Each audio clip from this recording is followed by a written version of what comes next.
Hello everyone, and welcome back to the channel. It's wonderful to have you here with us again. If you're joining us for the first time, we are delighted to have you in this community where we explore deep, transformative teachings and spiritual practices. Today's video is about something foundational, something often misunderstood in spiritual circles, the true meaning of taking refuge in the three jewels. We are going to dive into why taking refuge is not the end of your spiritual journey, but rather the beginning, and more importantly, why there are three essential things that, if not practiced, mean you haven't truly taken refuge as a disciple. For many, the act of taking refuge in Buddhism or any other spiritual tradition is seen as a formal ritual, a moment in time when you pledge allegiance to the teachings, the teacher, and the community. It's a moment of great significance. However, there is a deeper understanding of what it means to take refuge, one that goes far beyond a mere ceremonial act.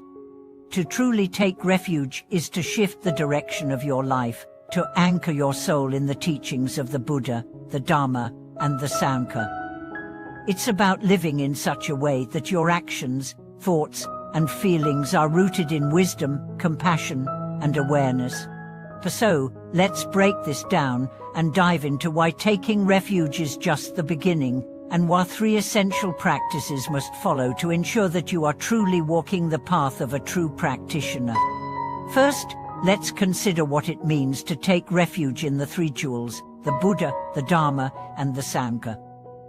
These are the pillars of Buddhist practice, and for good reason. The Buddha represents the enlightened mind, the Dharma is the path of wisdom and truth, and the Sangha is the community that supports and nurtures each individual's growth.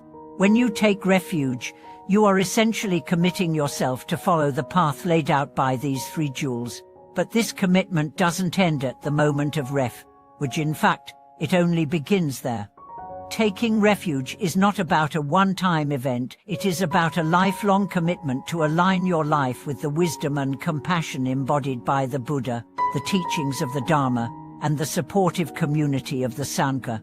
However, to truly walk this path, there are three crucial elements that must accompany your refuge: respect for the three jewels, self-discipline, and a deepening connection to the Sangha.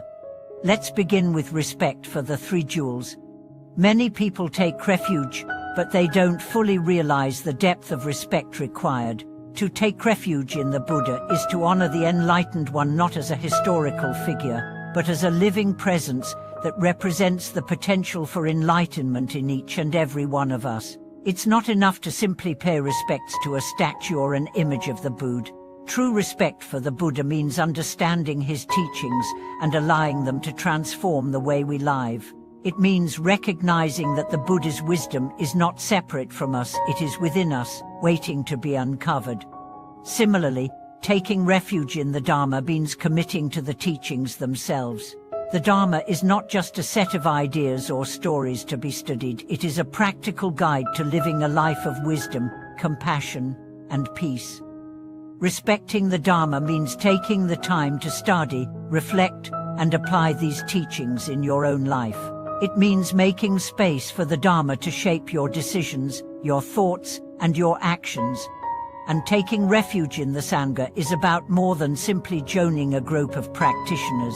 It's about respecting the community of fellow practitioners, understanding that the Sangha exists as a support system, a source of encouragement, and a mirror for our own practice. It's about recognizing the importance of a spiritual community in guiding us, challenging us, and helping us stay grounded in our practice. Respect is the foundation of refuge, but it must be coupled with self-discipline. Taking refuge in the three jewels doesn't mean that everything is suddenly going to be easy. Far from it. It requires dedication and self-discipline. When you commit to walking the path of the Buddha, you are committing to transforming your life. This transformation doesn't happen overnight, it happens gradually, through consistent effort, practice, and mindfulness. Self-discipline in spiritual practice is about establishing habits that support your growth. It's about waking up each day with the intention to cultivate inner peace, wisdom, and compassion. It's about sitting down to meditate even when you don't feel like it, about practicing kindness even when you're frustrated, about letting go of attachment even when it's hard. It's about following the Eightfold Path, not just when things are going well, but especially when they are not.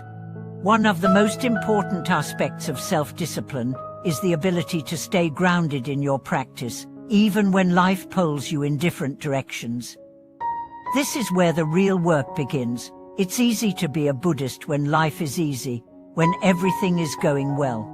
But when challenges arise, when you face difficulty, discomfort, or conflict, that's when you truly see the depth of your practice. Self-discipline means sticking to your practice, no matter what the external circumstances are. Finally, the third crucial element of true refuge is a deepening connection to the Sangha. Taking refuge in the Sangha means more than just joining a group of people who practice together. It means truly engaging with the community. The Sangha is there to support you, but you also need to support it. True practitioners understand that the community is not just for their benefit, it is an interdependent system of mutual growth, care, and learning.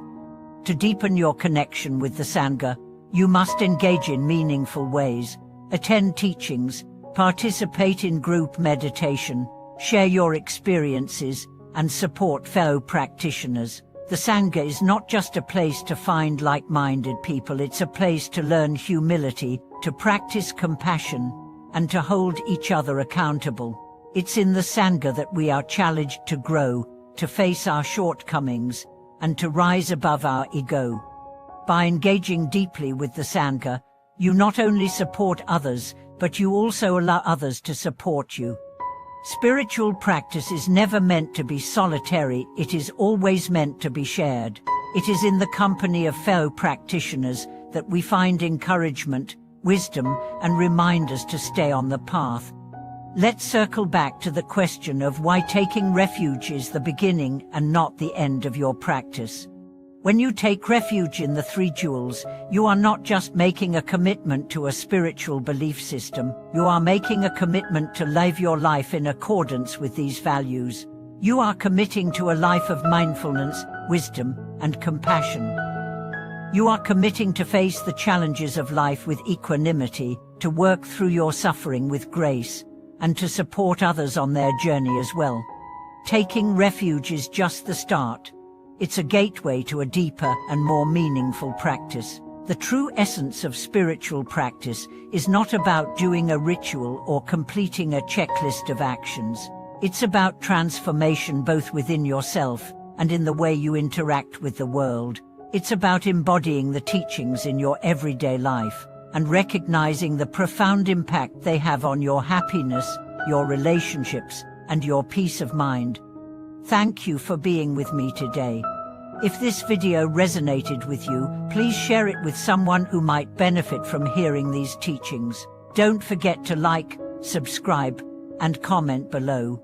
I would love to hear your thoughts on the Three Jewels and how taking refuge has impacted your life.